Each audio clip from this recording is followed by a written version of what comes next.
Honestly, I thought we would never have to talk about this again. Come on, it's already 2026, right, guys? It's over. But no.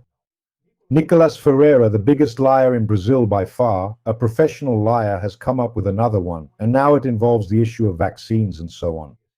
It's one lie after another, you know. We don't even have trouble keeping up. But let's try to clarify some important things in this story, okay? So you can understand the context of what's happening in the United States, so you can see whether what Nicholas has been saying makes sense or not, the lies he's been telling on his profile. Anthony Fauci, who is an important scientific authority in the United States, did, in fact, go to a congressional committee and refused to answer the congressman's questions. Why did that happen? Because Anthony Fauci was in a place totally dominated by political enemies who wanted in some way to incriminate him, who are the anti-vaxxers. Because the anti-vaccine movement in the United States is occupying important positions in the US Congress. And they are using these positions to produce reports, to produce documents that discredit vaccination, especially for COVID-19. He went to the US Congress hundreds of times to give testimony and answered all the questions. He just didn't want to answer this time because, in fact, there's nothing left to answer, especially for a group that called him there just to try to seize on one line, one badly worded remark of his, to incriminate him somehow, to lend credence to this crazy theory that vaccines are harmful. Second thing, his diary doesn't say anything that Nicholas mentioned. Nothing. It's all lies, really. Big, blatant lies.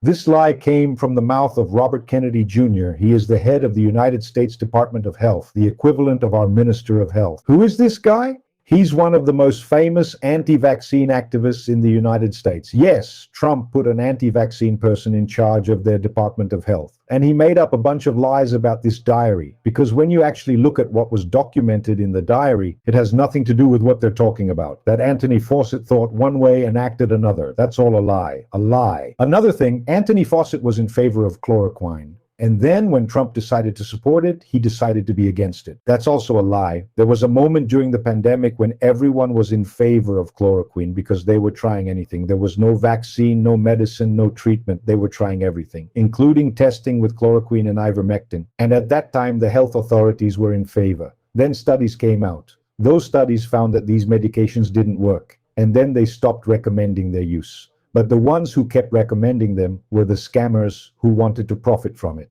Lastly, there is no report from the United States Congress saying that masks don't work or that social distancing doesn't work either. It doesn't exist. What does exist is this: a subcommittee was created for the COVID-19 pandemic, which had 18 members, 10 of whom were Republicans, and they approved a political report which has no scientific basis at all, claiming that these protective measures, masks, distancing, and so on, didn't work. So, it's not a document from the United States Congress, from the House of Representatives. No, it's a document from a group of 18 representatives, 10 of whom were anti-vaccine, who also approved this report to discredit the health measures that were being adopted by the authorities at the time and which they were against. So, from beginning to end, it's members of the anti-vaccine movement in action. And this Nicolas Ferreira brings this detailed fake news to confuse your mind even more when you're already worried about too many things to have to worry about one more, right? The vaccine is effective. It works. The vaccine ended the pandemic. We just have to look and see that the hospitals are no longer crowded. From the moment people started getting vaccinated, the hospitals began to empty out. It's simple to check who's telling the truth and who's lying. But for those who believe the earth is flat, who believe that man didn't go to the moon, and believe that vaccines are harmful, it's easy to believe in Nicolas Ferreira's conspiracy theories, and you shouldn't believe him. And to make matters worse, this video here is over 3 minutes long. And videos longer than 3 minutes like his shouldn't be recommended by Instagram outside of my bubble, that is, outside of my core group of followers. But unbelievably, this video from Nicholas, filled only with lies about the vaccine, reached 36 million views. How many views will this one get, right? How many thousands at most? Because millions, there's no way it will reach that. I really doubt Instagram will allow the truth to be spread more than lies. So if you want this video to reach more people, share it, help out, send it to your friends, because if we depend on the platform, almost no one will see this.